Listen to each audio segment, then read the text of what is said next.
2024 लोकसभा चुनाव के साथ साथ गैसड़ी विधानसभा का भी उपचुनाव हुआ है। समाचार भारत की टीम इस वक्त बलरामपुर के मंडी समिति में है और आज यहां श्रावस्ती लोकसभा और गैसड़ी विधानसभा का मतगणना हुआ है, क्योंकि गैसड़ी विधानसभा में 2022 में समाजवादी पार्टी के पूर्व मंत्री डॉक्टर शिव प्रताप यादव ने भाजपा प्रत्याशी शैलेश कुमार उर्फ सैलू को चुनाव हरा करके विधानसभा गए थे, लेकिन 26 जनवरी को उनकी मौत के बाद गैसड़ी विधानसभा में पुनः चुनाव होना था और यहीं पे उनके पुत्र राकेश यादव को समाजवादी पार्टी के मुखिया अखिलेश यादव ने टिकट दे करके उन्हें मैदान में खड़ा किया और वहीं भारतीय जनता पार्टी से शैलेश कुमार उर्फ सैलू सिंह को भारतीय जनता पार्टी ने दांव लगाया और आज मतगणना के बाद राकेश कुमार यादव को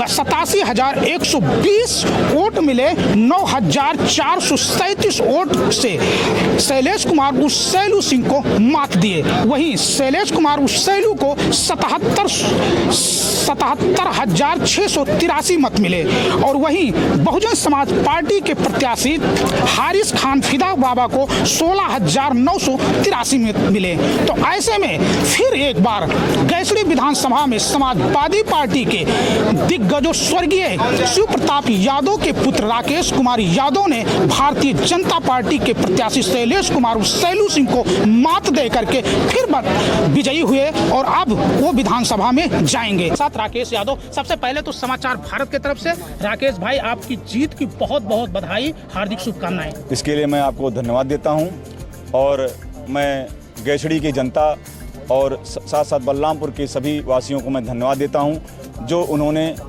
नामांकन से पहले और नामांकन के बाद जितना हमारा सहयोग दिया और पल पल पे हमें सहयोग करते रहे। आज उसी का नतीजा है कि 4 जून को हम गैसड़ी की जनता के बीच में खड़े होकर के प्रमाण पत्र ले रहे हैं और गैसड़ी का विश्वास जीत रहे हैं। राकेश भाई, आपके पिता स्वर्गीय डॉक्टर शिव प्रताप यादव गैसड़ी विधानसभा से कई बार विधायक थे, मंत्री थे, वहाँ की सेवा किए। उनके स्वर्गवास होने के बाद टिकट आपको दिया गया। आपने बहुत वादा किया है जनता से। अब जनता ने आपके वादों को लेकर के आप पे भरोसा जताते हुए आपको विजयी बनाया और भारी आपके पिताजी जितने वोट पाए उससे दुगना वोट से आपको चुनाव जिताए हैं। अब आपका विकास का मुद्दा प्रमुख क्या रहेगा? शुरू से अंत तक समाजवादी पार्टी ऐसी एक पार्टी है जो विकास के रास्ते पर ही चली है और विकास के नाम पर ही वोट मांगा है। चाहे हमने समाजवादी पेंशन दिया हो पूर्व में, चाहे 108-102 एम्बुलेंस राष्ट्रीय अध्यक्ष जी द्वारा दिया गया हो, इस सरकार के द्वारा सारी योजनाएं बंद कर दिए गए हैं। उसी को हम लेकर के जनता के बीच में गए हैं। मुझे विश्वास है कि उस लड़ाई को मैं आगे बढ़ाऊंगा और जनता के विश्वास में हमेशा बना रहूंगा और पीडीए और इंडिया गठबंधन के जो कार्यकर्ता लगे हुए थे उनको भी हम धन्यवाद ज्ञापित करेंगे और जो विकास का कार्य हम सत्ता में नहीं है लेकिन संघर्ष के माध्यम से हम जरूर विकास कार्य कराएंगे गैसड़ी की लोगों का। राकेश भाई, जीत की बहुत बहुत बधाई हो, लेकिन जीतने के बाद अब गैसड़ी विधानसभा की जनता को आप क्या कहना चाहेंगे?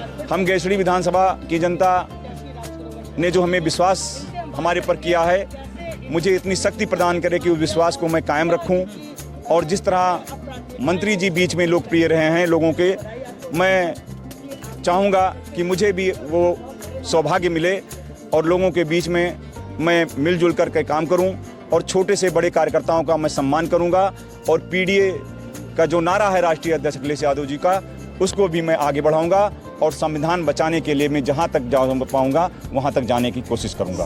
लेकिन अब देखना है कि उपचुनाव जीतने के बाद अब राकेश यादव गैसड़ी विधानसभा में क्या विकास करते हैं, ये तो आने वाला वक्त ही बताएगा और समाचार भारत की पैनी नजर उनके विधानसभा पे रहेगा कि आखिर में चुनाव जीतने के बाद वो विधानसभा के जनता के लिए क्या क्या काम करते हैं। मिथिलेश कुमार, समाचार भारत, बलरामपुर।